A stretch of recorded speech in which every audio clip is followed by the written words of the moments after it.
Right, so that's there. Just check my hair. Is my makeup okay? My makeup's not running and my lipstick? Your hair's sticking up now. Yeah, I could have actually... So I'll shoot it like that. How's that? A bit higher. And my hair is a bit, Yeah. wild. And another haircut. With those beautiful capes. Yeah, okay. Alrighty, so that's looking legitimate.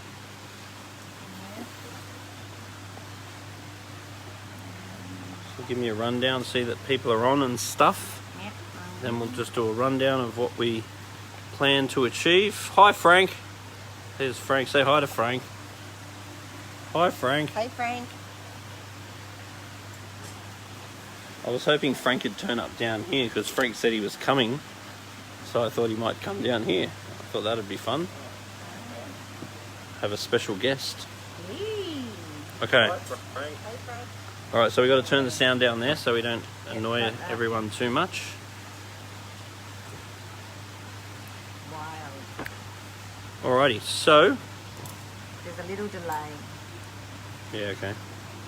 Let's get started. So what we're going to do today, great people of Earth, is do a quick recap on our last Reef Keepers Q&A. And if you want to watch the last Reef Keepers Q&A, those curls are pissing me off. I was going to say, go. I know, this is a lot more distracting than I hoped. Alright, so if you scroll down and scroll down and scroll down, and you see a face that looks like this, and you press on that, then you can watch the first version. And we were very happy with that. We got lots of good questions, and we had lots of interaction, and we have a lot more to get through. So it is a Q&A, so if at any time you have anything to contribute to what we're talking about, or if you have questions, or if you just want to make a smart ass comment, then go for it, and we'll see how we go. So now, to last time, what we covered was the 8 principles. So what I suggest everyone does is to go onto Majestic Aquariums TV on YouTube and just put in the search bar 8 principles. And there's basically 8 rules that you really need to understand. And you can use those 8 rules very much like a checklist. So if anything's going on with your tank and you watch each one of those videos, they're only a few minutes each, and you'll basically be able to find out what's going on with your tank, because nearly every problem will be involved in those 8 principles. Now, the next thing we spoke about briefly last time was when you're going to acquire an aquarium, you can do it for value or you can do your dream tank. And it's 2 very different approaches. If you are just wanting to get a taste of it, or you want to get started, or you're a tight ass, you might want to go for something that's just value. Whereas if you're getting your dream tank, you know you're not going to want a bigger tank anytime soon, then the way that you go about buying your tank would be quite different, because you'd be really wanting to get things that are absolutely going to last, because you know you're probably not going to outgrow it. And then we talked about size of aquarium. So size is very simple. I've been selling aquariums for 24 years, and every day I'm involved in, should we get the big tank or should we get the small tank? And never that I remember, does anyone come back and say, oh, I wish I got the small tank. They always wish it was bigger. And so a height of 61 centimeters is ideal. That's 10 mil glass. And the highest that I'd usually want to go is 762. Anything higher than that, and it is my belief that they look awesome as long as they're somebody else's, because everything's out of arm's length. So we had a good chat about shape.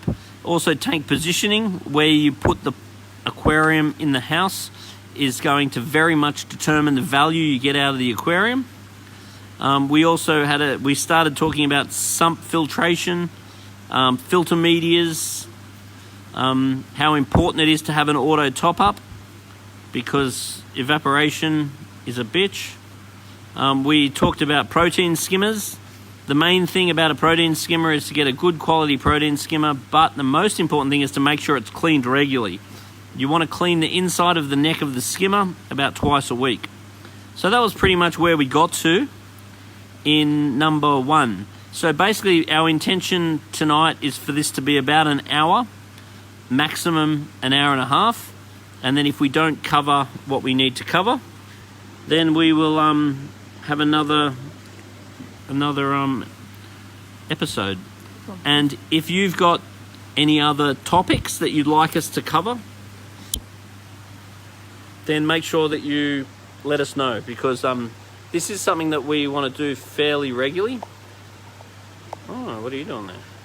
Oh, okay. I sort of like them to be in there. Do you? Well, I can tell you the question. You reckon you want it back? Yeah, but I sort of like them. Okay. Yeah. You do that. Yeah, I like them. All right, you do. Okay. I'm glad we had this chat now. So this is Rebel, everyone, just in case you don't know Rebel. Hello. Bit smarter and better looking than me, but you know, that curl's still pissing me off. That curl. Okay, so People just coming on now, so just slow so down. people are starting to get involved. That's good. And let's start. Okay, so wave makers. That's a topic for now. So there are so many different wave makers on the market. Now let me just wander over to our wave makers. Pretty much everything's out of stock at the moment. Since COVID's been around, everything's out of stock. So let's give you a bit of a rundown on wave makers. Okay, in the old school, rotate your phone. Oh, sorry, Mr. Phone, getting upset at me there. Okay, this is old school. So Aquarel, very reliable. This is a very old school sort of unit. It's got suction caps in it, nice and reliable, but this is a much newer version. Now the difference with the newer versions is they've got a wide mouth, so the flow is not as aggressive, and they're going to have a magnet, because the suction caps are really going to piss you off, because eventually they're going to wreck, and your power head's going to fall on the floor, suck up some sand, and that's really going to upset you. So the new ones are really worth going for. The other thing is that some of the units are so unbelievably cheap to run. For example, this Aquarel unit, it runs off 12 watts. That's very, very, very, very cheap to run. So that probably costs less than $20 a year to run. So these ones here are fabulous value to run, and good value to buy. Now, they do get very fancy. Let's say something like this. This is about as good as it gets. So your Vortex, and they have all app connectivity. This one here doesn't have any cords in the tank. So if you have a higher budget, you would never go wrong buying one of these ones. If you've got things like clown triggers, these are a must, because a clown trigger loves eating electrical cords, and then that's not as fun as you'd think when they go and electrocute everybody. So that'll cut out your cutoff switch. So this one here has got no cords inside the tank, which is a lovely feature. Then you've got the gyro types, and they're really very excellent. They give very good water flow. Once again, they're getting very fancy with all of their control gears. A lot of these units are all getting apps that can line up your pumps and your skimmers and your lights and all sorts of fancy stuff like that. So basically, there are lots of different power heads available on the market, going from very good value to very fancy. Now, how much difference does it make? Not a heap. I have really, really beautifully run aquariums that are spectacular, that are just run off these cheaper ones. The fanciness is super cool to talk about, but in reality, to how much actual difference does it make to the performance of the coral, it's not a heap. So now if we look over here, so here we've got a couple of gyres running. So the gyres are fabulous because these are the Red Sea, there's a Red Sea gyres. And then they've got, oh no they're not, no they'd be just gyro, MaxSpec gyres. MaxSpec make the Red Sea ones anyway. And then they're going to blow the water out over the surface. You can invert them so they shoot the water down or shoot the water up. But once again, look at that surface agitation. Absolutely fabulous. So my main interest in water flow is surface agitation. Because if you've got a flat layer on the surface, then you're going to have high surface tension. Then you're going to have bad gas exchange. You're going to have low oxygen levels, low redox potential, and all sorts of business. So something like a gyro, just absolutely fabulous. Now the next thing is that you got to look at where you're going to position the water flow. Because the worst thing you can do is go and get one and put it on the side and aim it straight at the corals. Because corals hate having a pump aiming straight at them. It'd be like you like playing with the hose, but you don't want it spraying in your face. So whatever you're doing, when you're setting up your water flow, you want to set it up so it either goes over the top of the corals. So in this particular tank here, we've got a gyro running, and that's shooting the water up across the top, giving absolutely awesome water flow. There's another one on the other side. So you can actually sync them together so they play with each other to maximize the irregularity in the flow. And then on the back, we've also got these pucks, which I'm going to assume are the octo ones, which are super awesome. And once again, on the back is really a great place for them because I don't want them shooting across the coral. So it's important to get enough water flow in the tank, but we don't want to aim the water flow at the corals because that's only going to upset them.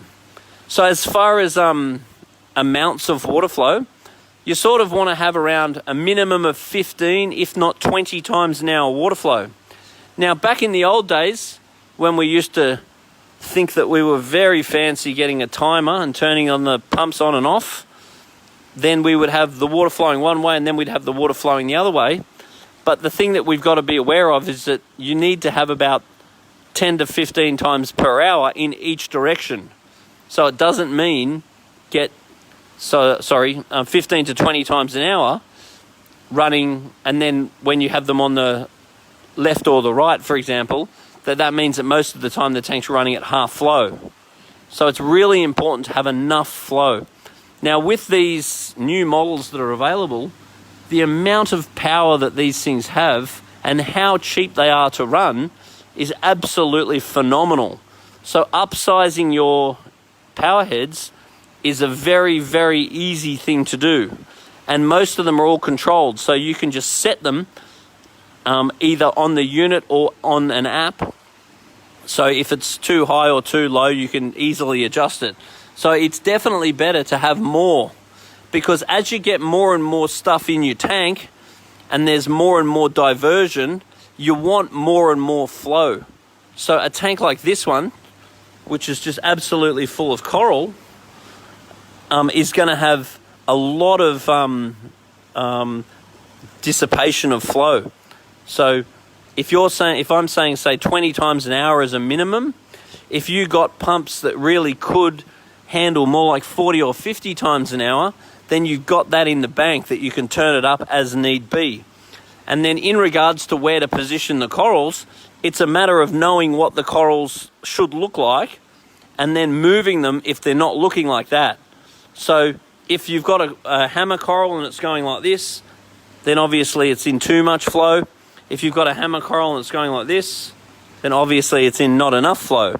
So one of the best things you could possibly do if you're unsure is to make a video of your tank, and you can either email it to me, which is paul@majesticaquariums.com.au, or better yet, bring the video down here to the shop. And when you bring the video, what we really wanted you to do is show us everything. Open up the cupboards, let us see what's going on with the filters, let us see the water flow, and then even all of the junk you've got for your fish tank, let us see that too. So any bottles you've got, put them all out so we can really clearly see what you've got. Because during our consultation with you, we will be able to check if you've already got some of the stuff that we might be advising you to get. Because it's really common that I'll open up someone's cupboard and I've just told them to get a particular product, only to find that they've got like 5 3-litre bottles of 3 different brands that they've just not really used. So putting all the products out so we can look at them and we can help assess what products to use for any particular issues that we might see going on in the tank is super important. So the other thing is that water flow, there's 2 facets to water flow. There's water flow through the filter, and then there's water flow in the aquarium itself. And if you had, say, 4 to 6 times an hour going through the filter, that's great. But we do want to consider contact time, and we also want to consider noise. So if you go pumping all of your water through the sump, then it's probably going to be pretty noisy. You're going to need a heap of plumbing to accommodate all that water, and you're going to put a lot of stress on those pipes, and so therefore it's all likely to be quite noisy. If you're actually, oh, hello, Mr. Hermit Crab. Where are you? Oh, there you are. I got distracted by a hermit crab. So if you just got 4 to 6 times an hour going through the filter, then that's good. The rest of the flow I want in the tank itself. Now, in the old days, people would often put closed loops through the bottom of the aquarium. It has become my opinion that those closed loops are almost a waste of time, because over time, the closed loop tends to stuff up, and then depending on how you've gone about setting it up, it can be very hard to rectify. And in a lot of cases where I've ended up turning the pump at the bottom off, I haven't really noticed much difference in the performance of the aquarium. Whereas water flow via the surface is something that I place an absolute massive value on. So when I'm saying I want a minimum of 20 times an hour in the tank, I'm really talking about from wave makers such as this. I'm not as much a fan of those closed loops. And then every elbow on a closed loop is potentially going to reduce your flow by like 30%. And they look really fancy, but the functionality is something that I'm very dubious of. So if you have any more questions on water flow, then make sure that you let us know so we can address that for you. And it really is a matter of what's working for you. So if you have this tank, for example, you're going to have a whole lot more water flow than you would in, for example, this tank, because the more flowy and delicate the corals are, the less flow they tend to need, whereas something like your SPS tend to want and tolerate a lot more flow. So you've sort of got a bit of a choice about putting corals into the aquarium. They're going to suit the condition you've got, or addressing the aquarium to make sure that it's providing the conditions for what you want to do. So once again, if you're looking for something like an SPS tank, you'd really want to have plenty in the bank as far as extra water flow is concerned. You really want to be able to turn that flow up. If you're going to go for more of a mixed reef, then you've got more ability to distribute where you put your corals. So your SPSs, you'd be looking at putting them in the higher flow areas, and then some of your more larger polyp corals, they really don't need as much water flow. So it's really a matter of putting the coral in. If the coral's doing what you think it should do, then everyone's happy. If you think the coral's not doing what you think it should do, bring a sample of your water down to come and see us, and bring a little video of your tank running, and then we might be advising that you move the particular piece, maybe towards the water flow or potentially away from the water flow. So a lot of it's just get started, see how you go. If you need to add an extra pump, cool, add that. If you need to turn one of your pumps down or potentially turn one of your pumps off, that's okay. You just need to be reactive to what you see going on in the tank. So any questions yet, Rebel? Just on placement, you answered all of that. So Cool. that was it. Yep. So we've just had a little chat about that. Now, the big one, lights. Oh. Okay, so let's go and have a light chat while the lights are off, because here at Majestic Aquariums, all our fishies like to sleep. So everyone's asleep. Okay, so now let's start with the old days. In the old days, when I started in the aquarium industry around 95, I started in the aquarium industry, and we had T8 tubes. And then around maybe closer to 2000, T5 started coming in, and now it's all about LED. So metal halide were a big thing for a while there, but in general the hobby is all LED, and some of the LED units that are available are absolutely awesome. So in your top of the line, you've basically got your Ecotechs, your Radions. They have all the bells and whistles. They have all the conductivity. They have everything you can possibly imagine. Then we've got the Hydras, which is very, very similar league, sort of marketed as a bit more accessible price-wise, but usability and results, and they're just really right up there. You've also got Max Spec.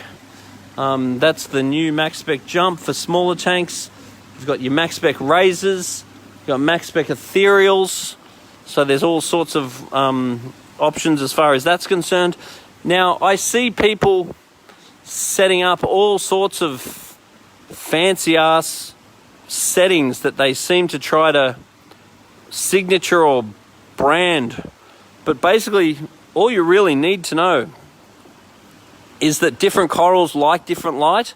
And as a concept, what you need to know is the sun comes up in the morning and most of the light gets reflected. So mainly blue is going to penetrate. Then when it gets up around high noon, you're going to have much better penetration. Then the sun goes over in the evening, and then you're going to have reflection again. And that's why the ocean will often look super blue in the morning and super blue at night, or in the evening as it gets on, because the blue is your penetrator. So that's why is the sky blue, why is the ocean blue, because blue is the wavelength that's going to penetrate the water. So as you go down in depth under the water, then you're going to lose various colors. So you're going to lose red very quickly, you'll lose yellow, you'll lose green as you get deeper and deeper. So the very most important spectrum for your corals is obviously going to be blue, because in many cases, blue is the only thing that they're really going to get, particularly if they're down sort of 10 meters or whatever. Blue's really your main spectrum. So when you're diving, you will often go down, and the corals don't actually look all that colorful. If you're down at 15 or 20 meters, you go, oh, this is a crap looking reef full of crap corals.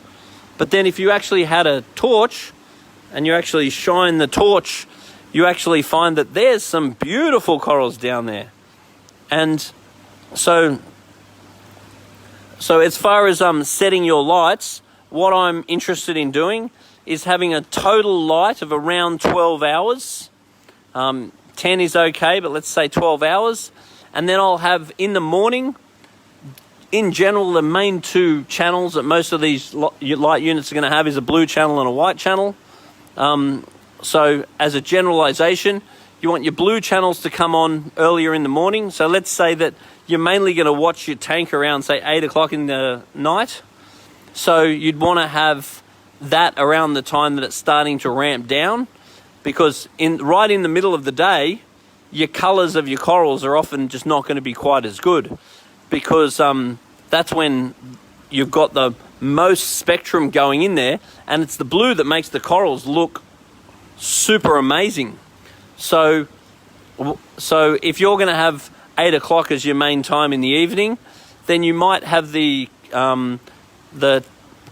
tank come on at, say, around 12 o'clock, and then that's just blue. Then maybe at around 10, the whites start to come on. So the blues are going to slowly ramp up. Then around 10, the whites are going to come on, and then they slowly ramp up. And then I want to have a section in the middle of the day where the lights are basically on 100%, assuming that your lights are appropriately sized for your aquarium. So if you've got a Radion on a 30-litre tank, then what I'm saying is absolutely not applicable.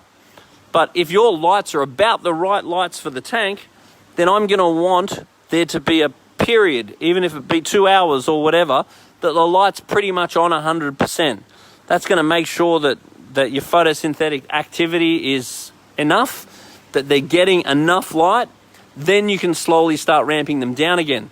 Now, you need to be able to know if you're putting too much light in your tank, because your corals will start bleaching and all sorts of stuff. So it's good to not start on full, to start on a less intense light schedule. Then as your corals are used to the tank, then I will start bringing that up. And my aim is to have the blue lights come on first and slowly ramp up. The white lights come on, say an hour or two later, slowly ramp up. Assuming the lights are appropriately sized for the tank, I want a period of the day where I'm on 100%. Then they start ramping down again. So I then want the white light to ramp down. So then at around maybe 10 o'clock, the white lights are off. And then at, say, 12 o'clock, the blue lights are then off. So you're following blue and you're following white. And I find that's just how I get the best results. You can go online and find some really fancy lighting arrangements, but a lot of the time those lighting arrangements, they do make the corals look super cool, but a lot of the time they just don't have the intensity. So once again, if you've got a light that's appropriately sized for the aquarium and you've gone and followed some fancy light schedule, which might average at the light running at, say, 60%, then you're not getting enough intensity into the aquarium. So some of your corals that want more light may actually suffer. And so that's something that I've come across quite a lot of times. I've gone to people's houses, they've followed the advice that they've seen online, and at the end of the day, their corals are just not thriving. And if their corals are not thriving, what I have done on many times as a consultant is just change the lighting schedule to something pretty simple, and then we're increasing the intensity and we're really utilizing the lights, and we're getting much better results out of the corals. So that having the corals look good is obviously important, but then there to be a period during the middle of the day where they really are getting enough intensity to have the diversity of reef that you might actually want. Now, the other thing is when you go to buy lights, it's a great idea to buy lights with a bit of extra power, because over time, the diodes are going to age, some of them will go out, and then over time, the output just doesn't seem to be as bright. Whereas if you go and buy yourself lights that are a little bit more powerful in the first place, then let's say that some of the diodes have actually gone out, or maybe the diodes are just not as effective as they were, you've got the ability to then turn them up. So if we are talking about lights that are over-spec'd for the tank, which you should easily be able to get that advice from the light supplier, then when I'm saying 100%, I'm saying 100% relative to the tank, not 100% when there's a Radion over a 30-litre tank. So now as far as positioning corals in the tank, it's pretty much the same as water flow. You can either get lights that suit the corals that you want to buy, or you can get corals to suit the environment that you've got. For example, the corals that you put right on the top of the reef, right under the light, would be different corals that you'd select to, for example, go in a cave or under an overhang. Because some corals really don't like direct light. They prefer indirect light. So once again, it's really a matter of putting the coral in the aquarium and using your best guess. So let's say that you've got max spec lights, for example, it's not hard to go online and check out some tanks from hobbyists that hopefully know what they're doing, well-established, well-respected tanks, and look at the way they've got the tank set up. So where are they putting their gonnies? Where are they putting their hammer corals? And then you can, by dissecting the way someone else has set their tank up, it's a really great way of you learning some easy lessons as far as where to place your corals. But once again, you get to know your tank and you get to know what works for you. So if you are putting corals in the tank and you give them 3 weeks, and if during that 3 weeks the coral's doing what you think they should do, then everyone's happy. If you put the coral in the tank and it's not looking happy, probably the best thing to do is make a good old video, take a sample of water, come down and see us here at Majestic Aquariums or wherever your LFS is, and get advice as far as where you think that particular one should be. And you've got to give them about 3 weeks. So you're not going to put that coral there and then get all pissed off that it's not open tomorrow. You need to give it a good 3 weeks to let it settle down. And you're really looking at its proximity to other corals. You're looking at the amount of water flow it's getting. You're looking at the amount of light it's getting. And then don't be afraid to move it. So be a little bit cautious as far as your gluing is concerned. Glue corals if you've got to glue corals. But what I'll often do is, let's say you've got a bunch of crap rocks that you can't even put corals on. Instead of just super gluing the coral in, I'll get a bit of the putty and then I'll make a couple of knobs, and then that will just create something that you can now secure the coral onto without potentially gluing the coral. So sometimes you've just got to glue the coral, which is fine, but it doesn't give you the flexibility to move the coral, assuming that it's not happy with the amount of light, water flow, or who its neighbors are. So corals are really just a matter of understanding what they should be doing and then knowing how to react when you see a particular issue going on.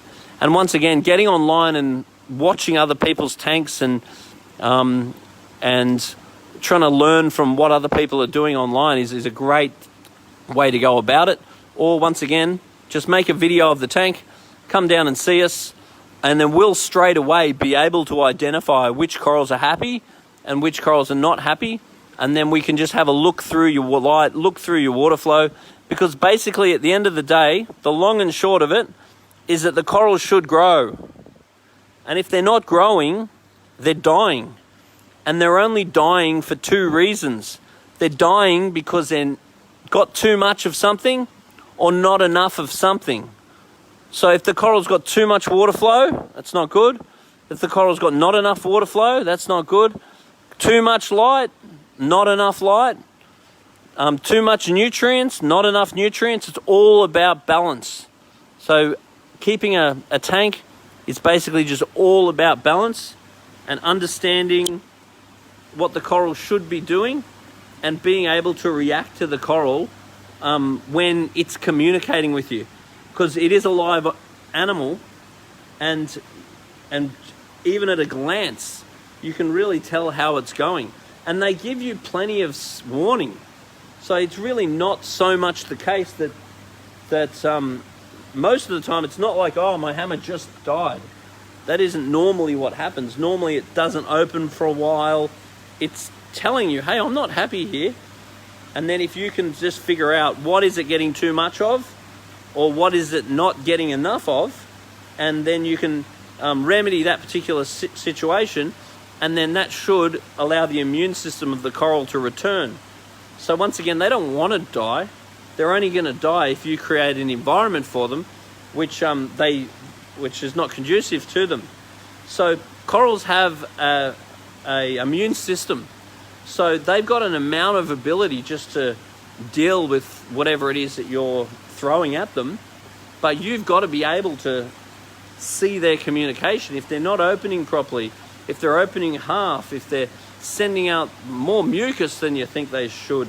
Once again, if you're not sure sample of water and video down to the shop, because we'll do what we can to help you out, and it's really not that hard. Now, questions, Rebel? We had a question from Evelina about a 6-foot tank, which has only got 2 wave makers, and some of the LPS haven't fully opened after a salinity increase a couple of weeks ago. Okay, so salinity opened, got increased a couple of weeks ago. So that's something that we should talk about. Well, we'll talk about it soon anyway. But salinity is a big thing for corals, because when we introduce fish, we really, really want to have a quarantine tank, because we really want to introduce the fish when the salinity is on the low side, because fish have got an osmoregulation system, and the osmoregulation system is one of the most energy hungry systems of the fish. So if we actually catch the fish out of the wild, the first thing that's going to happen is that collectors are going to throw them straight into lower salinity, because that's going to ease osmotic pressure. So therefore, if the osmoregulation system doesn't have to work so hard, then there's more molecular energy available for the immune system. So if there's anything wrong with your fish, one of the first things you'll do is just drop your salt level. Dropping your salt level will fix a lot of problems with fish. Just the same as with freshwater fish. If you have any problem with your freshwater fish, go and chuck some salt in the tank, and then that will ease osmotic pressure, improve body slime, and all that stuff. That the same thing for saltwater, but you're dropping them.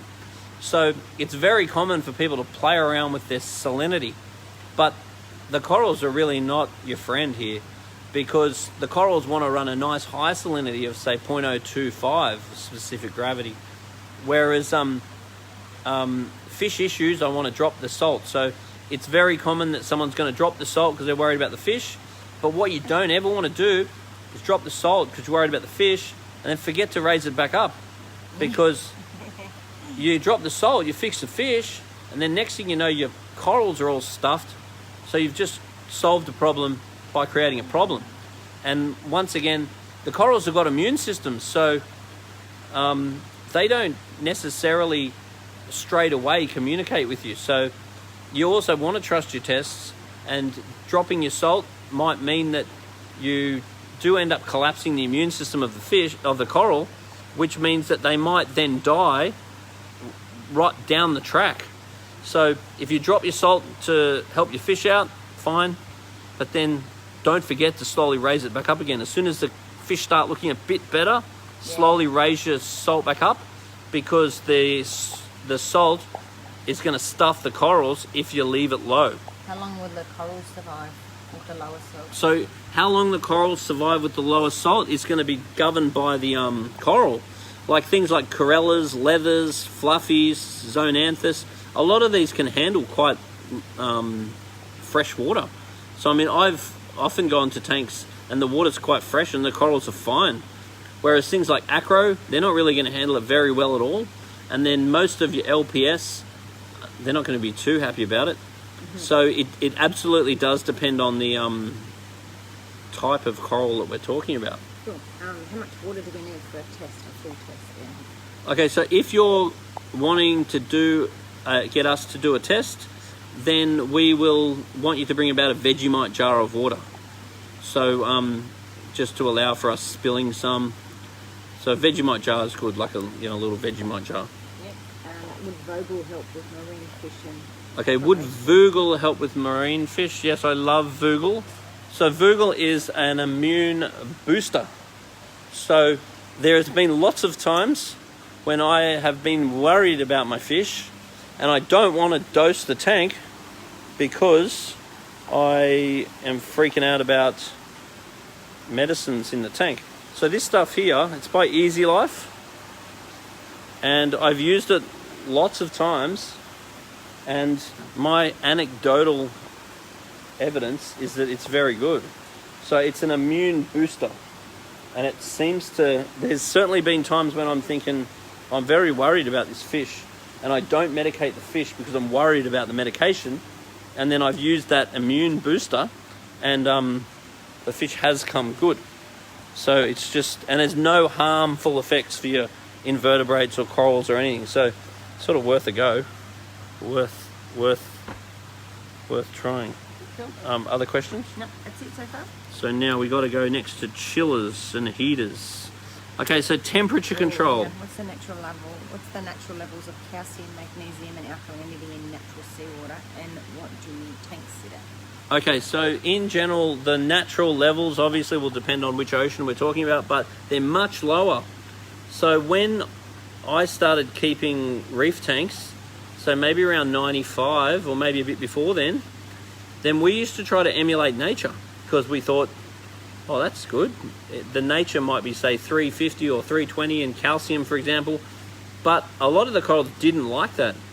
So what it is in nature is not a direct reflection of what is good for an aquarium, because it's been our experience with many levels that what we get best success with in an aquarium is not actually what nature is.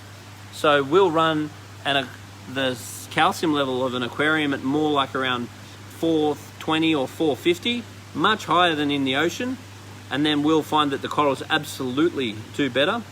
pH we tend to run about 8.4, which is pretty similar to what most oceans are. And then magnesium we tend to run sort of 1300. And what else is saying? KH we tend to run, or alkalinity, I tend to run around 8 DKH, which once again is higher than some oceans. So what the ocean is and what we get best results is not necessarily the same. Cool. Now chillers and heaters. Now, so the fun game, so the heaters are pretty easy because there's so many heaters available on the market now. We don't have it. Now nearly nothing's in stock because of coronavirus. I think coronavirus, the heaters die of coronavirus, is that what it is? Yeah, like we got so much out of stock stuff since coronavirus. Out of stock. So maybe heaters are affected by coronavirus. The vaccine will fix it, a heater vaccine. So there's some very good heaters on the market. If you want to just do a little bit of research into what's good and what's not good. But in general, heating is not a real big problem because there's a lot of very good and very reliable heaters. The Aqua L ones are awesome. Made in Europe, very reliable. Other brands not quite so good. But the long and short of it is we really want to run a tank at around 25 degrees. And so therefore, if we set our heater for say 25 degrees, then this is a pretty easy thing. Then the next thing becomes, how do we cool the tank? So some tanks don't really need chillers. Like for example, my first saltwater tank was in the rumpus room of my parents' house. Downstairs, double brick, it was cool. Tank always ran maximum of say 27 degrees. So at the end of the day, I get very good results from 25 degrees. 26 is great. 27, you might even see a little bit better growth in both the fish and the coral. 28 is the maximum. I do not want to go higher than 28. Then 29 is a problem. 29 is too high. Then 30, things start dying. 31, we're in big trouble. Global warming going on in our fish tanks. So how do we chill a tank? There's lots of options. A very easy, very effective, very simple is just blow a fan across the top of the tank.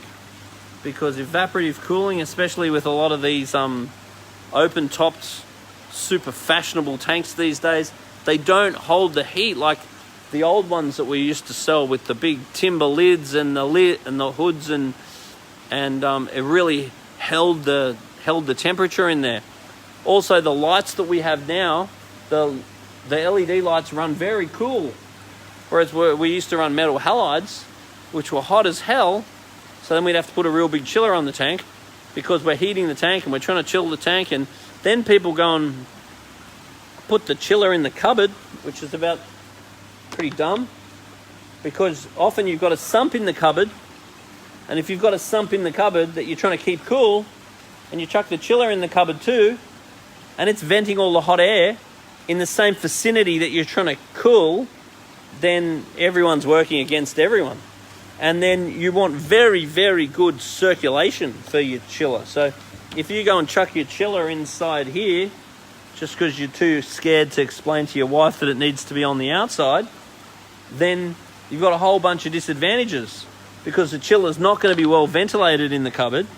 The chiller's going to heat the same area that the sump is in that you're trying to chill. So these are basically what chillers look like. And sitting a chiller next to your tank, it doesn't look that bad. So here's one here. So it's not even on at the moment because it's winter. There's another one over there.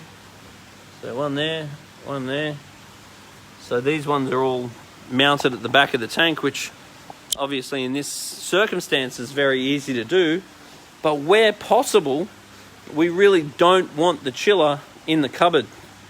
So in a perfect world, the chiller is going to be somewhere outside of the unit. Whether that means you've got to punch a hole in your back wall and either put it outside, which is something that's particularly common. Maybe there's a cupboard behind the tank you can put them in. Maybe you can put it next to the tank and put something over it to hide it. Or just put the chiller next to the tank. They look sort of cool with their little digital readouts. But there's massive advantages in making sure the chiller is not in the cupboard. The other thing to be aware of with the chiller is that there's going to be a couple of air filters. So when you've got a chiller unit, you want to know where the air filters are. And at least once a season, every few months, you want to pull those air filters out, give them a clean, and chuck them back in again. So if you've got your tank set on 25 degrees with the heater, then you're probably going to set the chiller at maybe more like something like 27. So you want to have a couple of degrees grace there.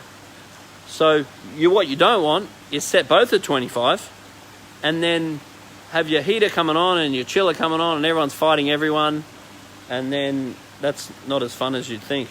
So the other thing to know is that just because your chiller says 27 or your heater says 25, that doesn't necessarily mean it is 27 or 25. You want to trust your thermometer, not trust what the heater or the chiller is saying. So it's good to have a couple of thermometers in the tank that you are confident with, and make sure they're reading relatively the same reading. And then you just need to separate out your chiller and your heater so they're not coming on at the same time. If you just get in the habit of whenever you see your chiller come on, just check the temperature of the tank and check the heater, because if you see that light on the heater, which super often I'll be at a customer's house, oh, your bloody chiller's on a lot. I look, oh, your heater's on too, that's great. So that's an awesome way of burning some electricity. So it's just something to be aware of. The other thing you can get too is you can get temperature controllers like that. And then the temperature controller can actually control the heater and the chiller, so then they're definitely not working against each other. So you can aim for 25 degrees and your chiller and your heater can actually work together because they're talking to each other. So getting a temperature controller to control both of them is an option, or you just got to keep an eye on the temperature and look at where your heater and your chiller are set for. And as long as you're happy with the temperature of the tank and they're not both coming on at the same time, then Bob's your uncle. So there's lots of things like these that you can get, and they're just going to, if you had like a little nano tank or something, you're not going to justify a chiller. Putting something like that on the unit just to blow a bit of cold air across the top is definitely going to help. Now, flow rates for a chiller or even for a heater, contact time is what it's all about. So generally the unit will give you recommendations for flow rate, and I will also always try to be conservative to go for a lower flow rate, because a lower flow rate in general means more contact time. So if the water goes zipping through the chiller too fast, it's not getting enough time to be chilled. And then the same thing with the heater. So the heaters, once again, tend to be in positions like in the sump, And then if you're placing the heater in the sump, you'll want to place the heater in the sump where there's like a nice body of water that the heater can actually work on, and it's not in like a little chamber where it's just going to zip straight through and not have any contact time. Because the idea with the heater or the idea with the chiller is to have contact time. Any other questions, Madam Rebel? For me, best time to buy a chiller is in the winter. Oh yeah, that's a very good point. So when you're looking at buying heaters or chillers, obviously towards the start of summer is the worst time Ever. to buy a chiller. Never enough. Because the chillers are pretty expensive, and the shops go and buy up at the start of the season, and the suppliers try to buy up at the start of the season with their limited budget, and then they all go sold out. And then the next shipment tends to come in at the end of the season when nobody needs them anymore. Yeah. So you want to really think about when you're buying these things, if you have a choice. So buying a heater at the start of winter, not the best idea because they can be out of stock. For example, out of stock. It's winter now, and due to heaters getting coronavirus, there's no heaters available. So trying to buy heaters when it's hot is good, and trying to buy chillers when it's cold is good, because you're going to have more availability of stock. Because, like for example, if this was summer, then we had coronavirus, probably there'd still be heaters there, because I think they're not as susceptible to coronavirus when it's hot.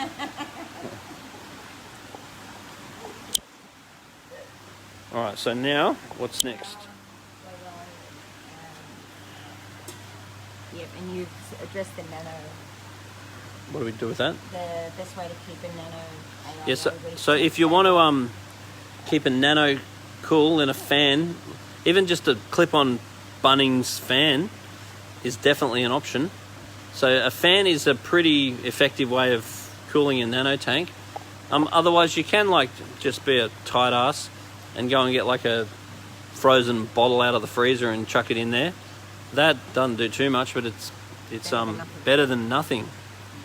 So okay, now substrate.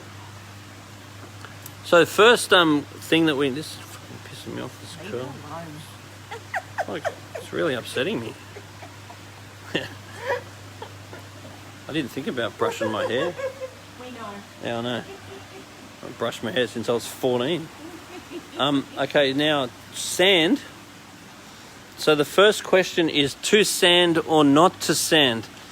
So there are people that think it's a good idea to have a tank without sand on it. And in my opinion, if you really want a tank that looks like a science experiment, or if you want to make it look like you haven't finished your tank and it's just an idea that you had that you're not really committing yourself to, then don't put sand in your tank. If you want it to look completely unfinished and crap. And then people with bare bottom tanks say, oh, but it looks so good when you cover it with coralline algae. Except nobody ever does. Most tanks that I go to that are bare bottom, there's a bit of coralline at the bottom and it just looks dirty and crap. And then, it just looks crap.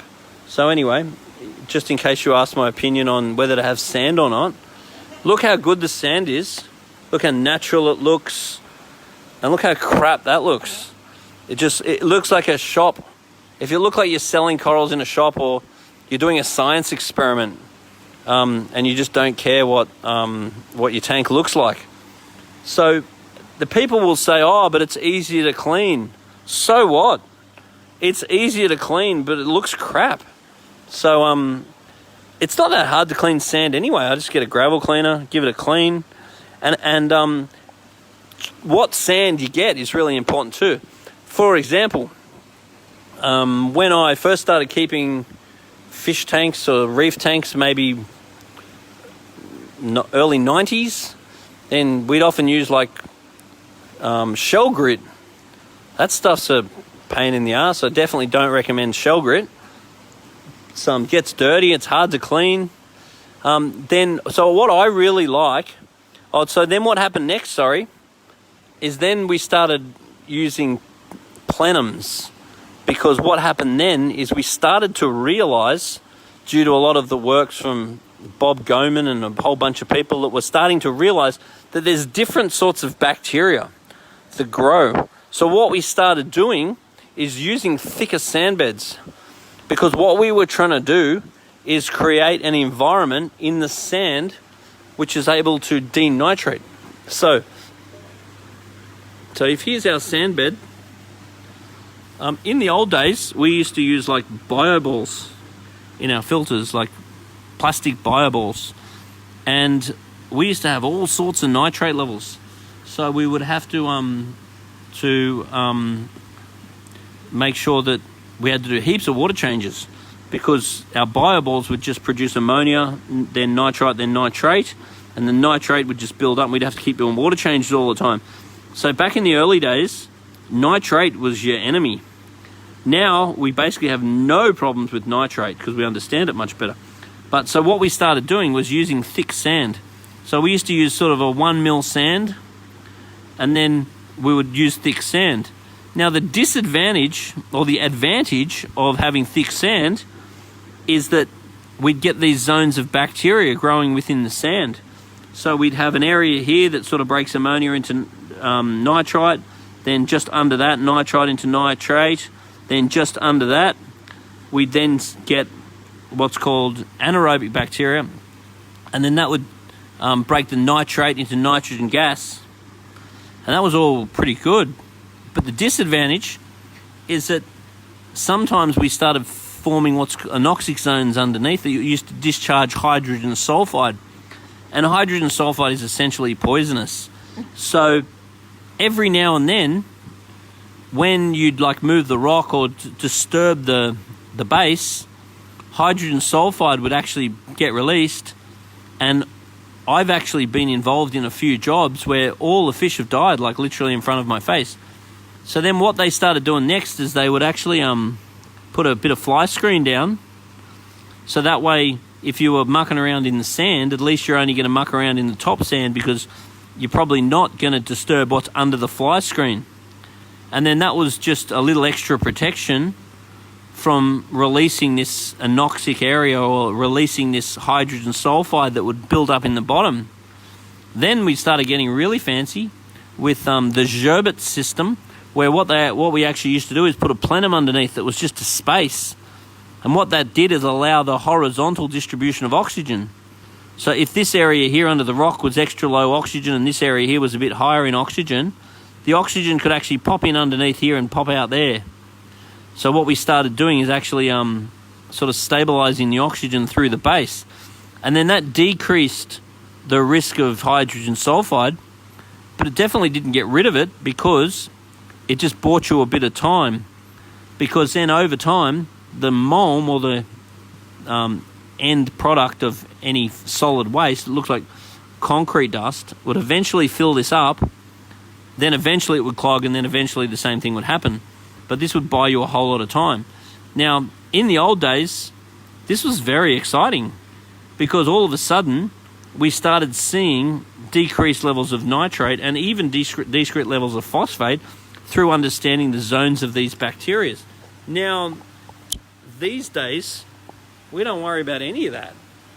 The reason being, so I was actually giving a seminar in Chicago probably around 17 years ago, and this guy came up to me and he said, I've created this product which has the perfect surface area to volume ratio to allow the formation of anaerobic bacteria without toxic anoxic bacteria, so therefore will not discharge hydrogen sulfide. Is that something the aquarium industry might be interested in? And out of everyone in the world, he asked that to me. I probably asked it to another 40 people, but that's fine. And so I got very excited about it. And at the time, this product was called Refresh. So if you watch any of my really old videos and you hear me talking about Refresh, then Refresh is Marine Pure. So Marine Pure, or Refresh, a company called Nanodynamics, spent basically millions of dollars to create this media that allows the the harboring of parallel nitrifying and denitrifying bacteria than for the wastewater industry. So this was designed for wastewater because no one in the aquarium industry has got this sort of budget. So anyway, we did very well with that. We bring it to Australia straight away. We started selling it straight away. It was an absolute hit. It was amazing how effective it is. Then during the GFC, that company died, and then the people running the company then bought all of the machinery and all that off the liquidators and so forth, and Marine Pure was born. So Marine Pure is, in my opinion, by far the best of your biological medias. There's lots of other medias on the market now that copy Marine Pure, but they just haven't got... So these are the old school bioballs, by the way. These things. The application in aquarium now is near zero, but that's what we used to do in the old days. I was cleaning up my crap at the back and I found them. Oh, they're very old. Anyway, so then... So as far as sand is concerned, the whole need for deep sand is gone, because we can create these anaerobic zones within our media, which we can just place in our filter. So we're not needing to use sand for biological capacity anymore. And I really don't use it at all for that. So what I'll do is I will like to use about a 1 mil sand, and I will just make a thin layer, just enough to look good. And I don't want the sand too fine because I don't want to get any blown around too much. So 1 to even 3 mil is good, but I don't want to go to like 5 mil, because the bigger the sand particles, the more the crap's going to land underneath it. Whereas I want the crap to land on it, so then my scavenging animals can get it. So a nice fine layer of sand, and your tank's going to look really good. This sand's been blown away a little bit, which is annoying, and it happens. Or just make it look crap and don't put any sand in. So now once the sand's in the tank, I'll make sure that I'm doing each water change. I'll do a gravel clean. So I'll use one of these things. And then people are like, oh, won't it take out the good bacteria? No, it doesn't. The good bacteria is all established. It's all on the media. It'll just take out all the crap. So I'm a big fan of gravel cleaning. And once again, I will use the gravel clean very much as a determination to how often I'll do water changes. If I do a gravel clean and it's really nice and clean, and if my nitrate and phosphate levels are low, then I'll tend to not worry so much about water changes. If my nitrate and phosphate's starting to elevate, then I'll get on top of that. And then if I'm cleaning my gravel and it's dirty, then I want to do water changes more often. But the thing that's sort of like throwing me in the mix at the moment is, now that I've started using this stuff, so the probiotics food, I find it so damn clean. So as far as that's concerned, I'll often have a tank that I service, maybe like a tank in a doctor's surgery or whatever. Maybe I go there once a month. I'll use the gravel cleaner and the bucket is black. And then I'll go to clean the filter. It's black. But then when I change to probiotics, then about 2 months after I change to probiotics, I'll go and clean the gravel. It's clean, like my bucket's white. I'll go to clean the filter and it's clean. So I will, so that's sort of messing with me at the moment, because I just find that particular food. So what happens with this food is this has got a probiotic in it. Now, most probiotics of most other foods are not really probiotics, because they're pressure cooked foods. So therefore, the probiotic is killed by the way they make the pellet. Whereas this one here is cold extruded. So it's actually a true probiotic. And so the probiotic is very good for the fish's digestion. But then when the fish poo, the bacteria in the poo eats the poo. And that's why it makes the tank so clean. So for pure clean, and in reference to how clean your sand is, the probiotics is amazing.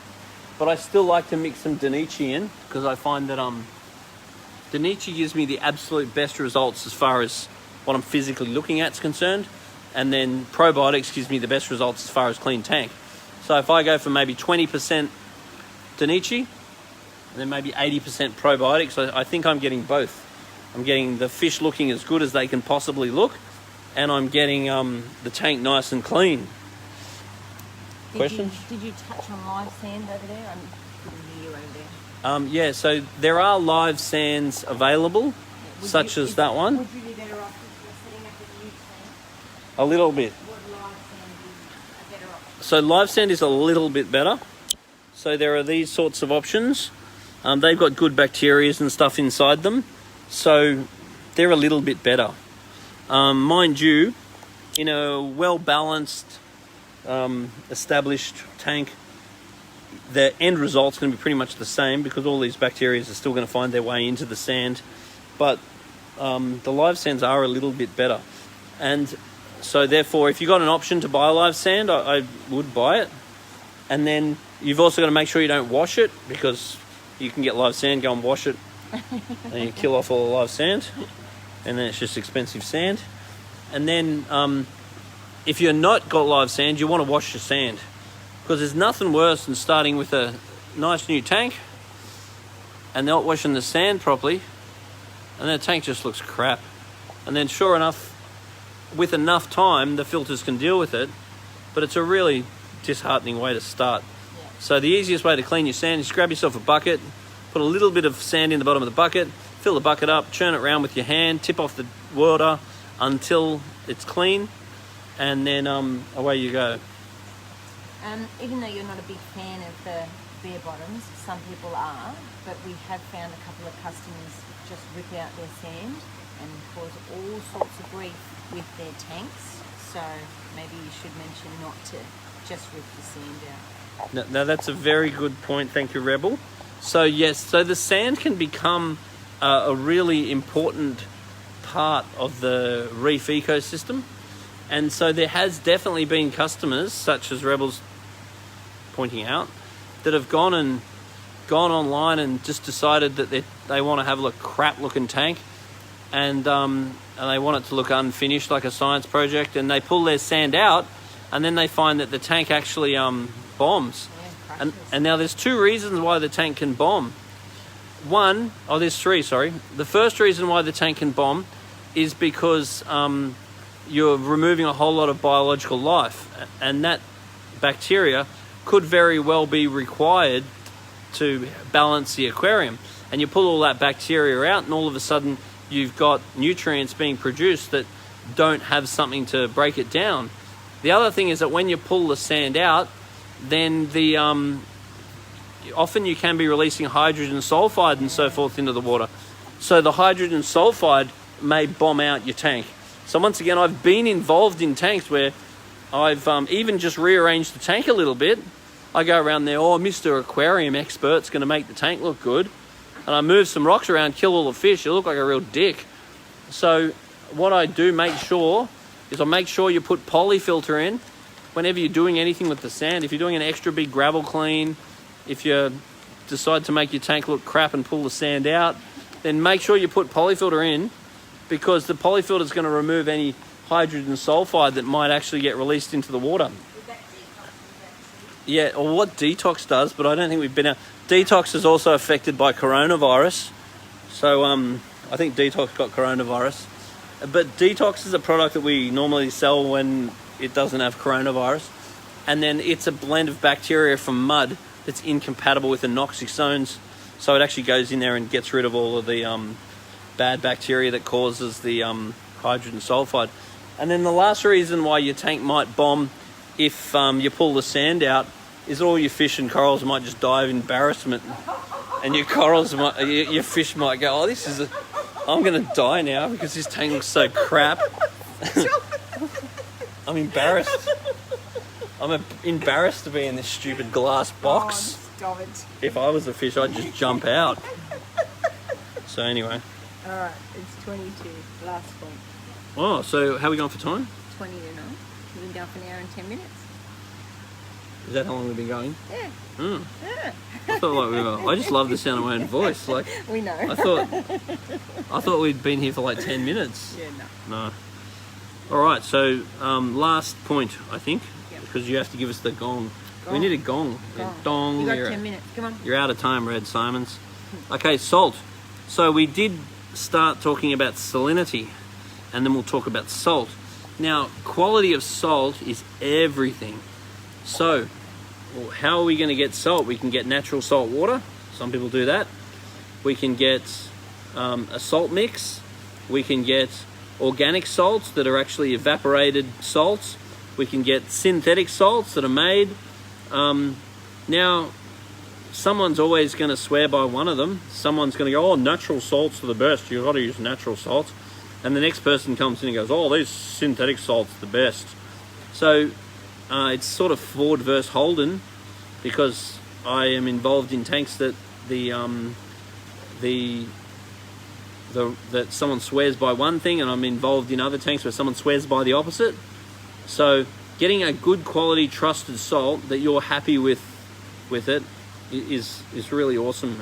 And there's so many good salts on the market now. So without naming names, you just try it if you're happy with it, if you're getting a good result from it, if your levels are testing okay. Also, some of your salts are going to be sort of targeted towards SPS, so they're going to have slightly different mineral contents and slightly different calcium levels and stuff. Then others can be focused for LPS, which would be slightly different. Others are focused for fish only, that's slightly different. But at the end of the day, you just got to try something that works for you. So if you picked a brand, run with that brand for a while. If you're happy with it, stick with it. If you're not happy with it, if it's not giving you the levels that you want, then by all means change brands until you find a brand that you're happy with. And if you're happy using natural salt water, cool. Plenty of people are. Now, in regards to how to mix up your salt, mixing up in RO is absolutely the best. So starting off and mixing up your salt, fill it up with tap water, chuck some water ager in, chuck some salt in before you're curing rock, that's fine. But RO is better. So pre-curing rock doesn't make a big difference because you're going to stuff up all your levels anyway when you cure your rock. Then as your tank gets matured, you really want to be using RO. So you want to be using RO for your top-ups, and you want to be using RO for mixing up your water for your water changes. You will get better results. So getting an RO system is something I'd highly recommend, and making sure you're replacing the cartridges annually or whatever they're recommending is also really, really important. So getting that right is super important. Now, as far as salt level is concerned, we have a few options. So, quarantine tank. If you have a nice reef tank, get a quarantine tank. It's so often that, like, I'll be in, like, this is very regular actually. I'm in like a $11 million house. There's 14 bedrooms and they've got 2 kids. And I'm like, you really need a quarantine tank. And he's got like $30,000 worth of fish. And he says, I don't have any space. I go, really? What about right there? Or what about there? Or what about there? It's like 5 places in that room. So you've always got room for a quarantine tank. And a quarantine tank is the best investment that you're ever going to make for your tank.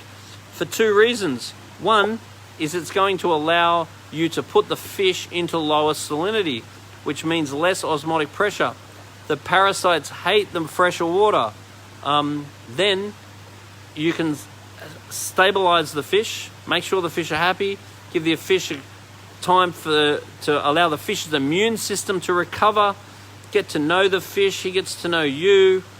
If he's going to crack out with coronavirus, then you can find that out while he's in quarantine before you go and put him in with the rest of the population, give all them coronavirus. Then quarantine is a really, really important thing. And then it also means that you don't have to mess around with your salt level in your display tank, because so often I'll be consulting to a customer and the tank's beautiful, the fish are so happy and the corals are so happy, And then Bozo goes to a shop and buys a bunch of fish. Normally not from here because I try not to let him. So he sneaks off to another bloody shop, buys a whole bunch of fish, chucks them in the tank. They end up with white spot. Because it's gone into the high salt, then I'll drop the salt. Then the fish are okay because I've eased osmotic pressure and I've made it less desirable to the white spot. And then if I'm slowly able to bring it up again, then maybe the corals will be okay, depending on the coral. But if the fish are taking a little bit of time to fix, then your corals start bloody dying. So if you've got a bunch of money's worth of corals and a bunch of money's worth of fish, just get a quarantine tank. A quarantine tank is the best thing you can do. How long do you quarantine for? So you want to quarantine for a month. It's the way I like to quarantine for a month. So salt levels. If my fish are sick, if my fish are new, if I'm worried about my fish, I will run a specific gravity of 1.020 to even down to 1.018. That's where I'll keep it. So if I've got a quarantine tank, I will run it low. Now the other thing to be aware of is that if you have a fish in high salt and you throw them in low salt, they're totally fine because you're easing osmotic pressure. But if you have a fish in low salt and you put it in high salt, it often going to stuff up because all of its energy is suddenly going to need to go into the osmoregulation system to combat from the increased salinity of the environment. And then the most expendable system that doesn't need to be used at that particular point because the fish is dying from increased salinity is the immune system. So the immune system stops, the fish goes into stress, the immune system is out, and then the fish have got to put all their energy into their respiration system because they're stressed, into their osmoregulation system because they're trying to battle the increased salt, because the salinity of a fish is about half seawater. And that's why lowering the salinity is so great for fish, because lowering the salinity means that the salinity gets closer to what the fish actually is, so they don't need to work as hard. And then the parasites hate the low salinity. So sick fish, new fish, low salinity, no good for corals, not much good for invertebrates, great for your quarantine tank, crap for your reef tank. Then if we run, let's call this a compromise, say 1.022 is a bit of a compromise, because if you're putting the fish in at 1.022, it's not as shocking. But then a happy tank with happy fish and happy corals, I want to run a specific gravity of about 1.025. So here's where I want to live with my tank.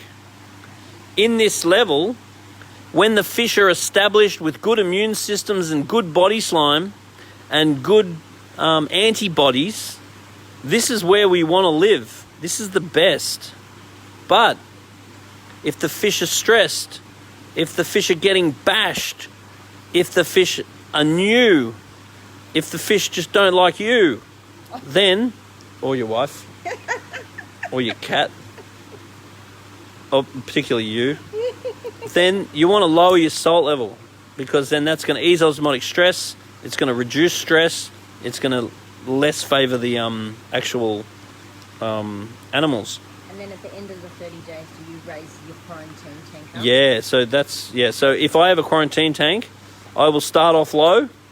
Then once I think the fish are happy, then over the next, say, week, I'll just slowly bring it up a bit. Then maybe over the next week, I'll slowly bring it up a bit. I don't want to go up more than 2 degrees a day. So 2 a day is the most I want to go up, more like 1 a day. So we go up slow. Going down fast, that's fine. Go up slow. And then we can even give the fish a freshwater bath if they're really bad, because fresh water is a disease's enemy. Most diseases hate the water fresh. So I put the fish in, then I'll slowly raise it up over a couple of weeks to get it here.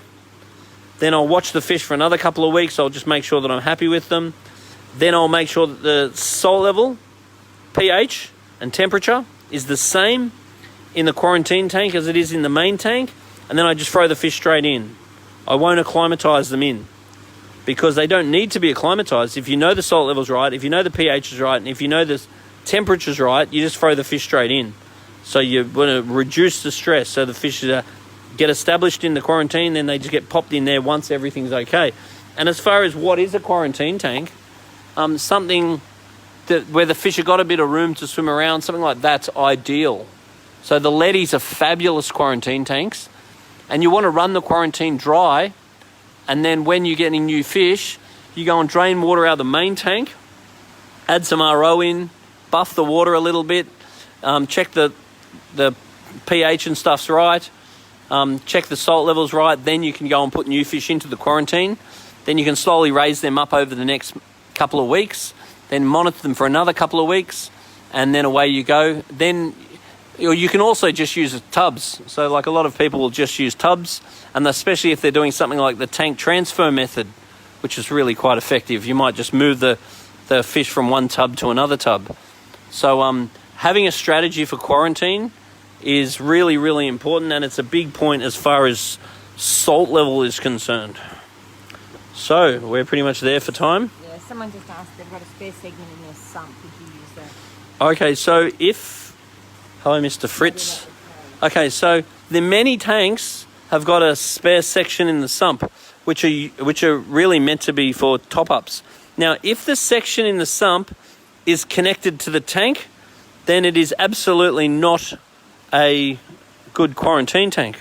But I have seen many people use a section in the sump, such as that one, as a quarantine tank. So this here is the top-up unit for this particular cade. But I've seen people put a little internal filter in there and put salt water in there and use that as an actual top-up system. They use it as a quarantine when they get new fish. So I've seen that done very effectively. And for this particular tank here, I mean, that's a decent size. That's a decent size.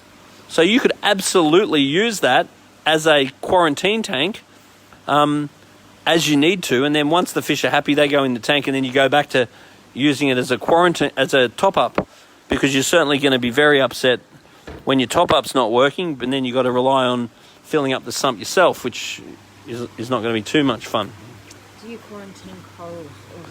Okay, quarantining coral is a great idea.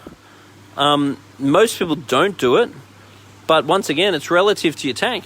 If you've got heaps of money's worth of corals, having just like a little, all you really need is a little, Aqua L makes little all-in-one Reef tanks. Even just something like this, like $99, and chuck your coral in there and quarantine it. That way, if it's got any little parasites or mites or anything on it, you're going to be able to identify that before it goes into the main tank. So quarantining coral is an absolutely great idea, but I probably rate quarantining fish as the super most important, especially because of fluctuating salt levels. So any more questions before we wrap up for the day? No, that's pretty much it. All right, well, if you want to watch part 1, then you can just scroll down on this particular page and you'll find part 1 of this video. That's all it takes to entertain. Let's do that. She starts laughing. We're very mature here. Do that, do this, do this. So I was laughing at your gavel cleaning earlier. Oh, that's good. I missed that. Okay, so part 1 we covered sort of there. Part 2 we've covered here. And then if you tune in next time, we will continue our little conversation. In 2 weeks' time, we will take this up again. And if you have other subjects that you would like us to cover, then make sure that you let us know. So we've got another couple planned. So we're planning to do this every 2 weeks is sort of the plan at this stage. So once again, we've got a little note there from Brett saying RODI. Yes, RODI is slightly better than RO. So yes, it's very good. So anyway, thank you everyone for tuning in. And I was supposed to ask you guys to make watch parties. Do you know what a watch party is? But a watch Like party a house apparently party? is, yeah, I think it's like where you, I don't know, I'll have a look. do you just get drunk No. and have a watch party with your friends? Anyway, I think it's a way of like increasing views. Anyway, if you think that someone might get value out of this little Q&A, then feel free to share it with people. And thanks for tuning in. And we will see you in 2 weeks' time. See you in a couple of weeks. And we will continue our chat. Anyway, thanks, guys. Oh, that's good. Hello. Which one do I press to turn it off? I That can one that figure it out. says Ah, finish. finish. That's very clever, isn't it? They even said